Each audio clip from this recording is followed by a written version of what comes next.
Hello friends, welcome to Vindhagi Foods. நம்ம சேனல்ல புதுசா பார்க்குறவங்க subscribe பண்ணிக்கோங்க. நம்ம இன்னைக்கு பார்க்க போறது குழந்தைகளுக்கான ஃபுட் ரெசிபி தான். 8 மாசத்துக்கு மேல உள்ள குழந்தைகளுக்கு இது கொடுக்கலாம். முதல்ல நம்ம பார்க்க போறது முருங்கைக்கீரை சாதம்.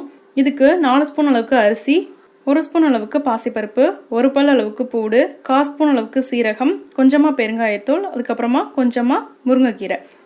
அரிசி, பருப்பு, கீரை இது மூணுத்தையும் நல்லா வாஷ் பண்ணிட்டு ஒரு பாத்திரத்துல மாத்திடலாங்க. இது கூட நம்ம எடுத்து வச்சிருக்க பூண்டு, சீரகம், அப்புறமா பெருங்காயத்தூள் இதெல்லாத்தையுமே சேர்த்துக்கலாங்க. இந்த டிஷ்ஷுக்கு தேவையான அளவுக்கு உப்பு, ஒரு பிஞ்சுக்கும் குறைவா மஞ்சள் தூள் இது ஆப்ஷனல் தாங்க.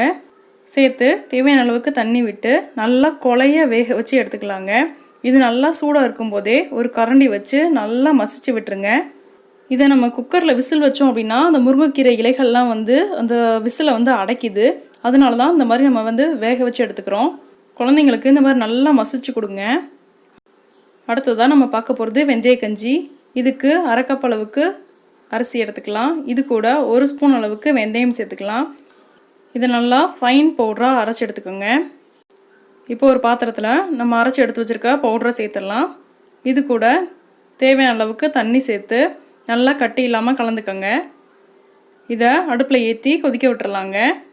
நல்லா கைவிடாமல் கலரிட்டே இருங்க, இல்லை அப்படின்னா அடி பிடிச்சிரும். இது நல்லா கொதிக்கணுங்க. அடுப்பை சிம்லையோ இல்லாட்டி மீடியம்லேயோ வச்சுக்கோங்க.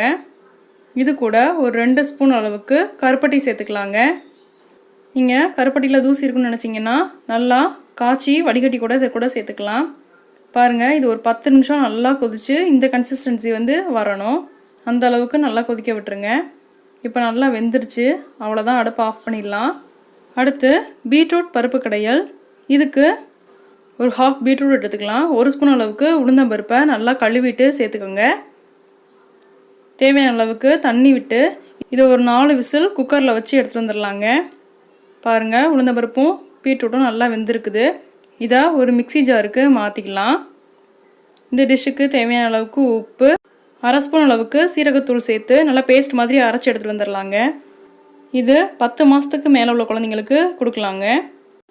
கீரை சாதம் ரொம்ப கெட்டியாக இருந்தது அப்படின்னா அது கூட கொஞ்சம் பால் சேர்த்து நீங்கள் குழந்தைங்களுக்கு கொடுங்க. அவ்வளோதாங்க, நம்மளோட ஹெல்த்தியான 3 ஃபுட் ரெசிபீஸ் ரெடி ஆகிடுச்சு. இந்த வீடியோ உங்களுக்கு பிடிச்சிருந்ததுன்னா லைக் பண்ணுங்கள், உங்கள் ஃப்ரெண்ட்ஸ் கூட ஷேர் பண்ணிக்கோங்க. மறக்காமல் நம்ம சேனல் விந்தகி ஃபுட்ஸை சப்ஸ்கிரைப் பண்ணிக்கோங்க. தேங்க்யூ.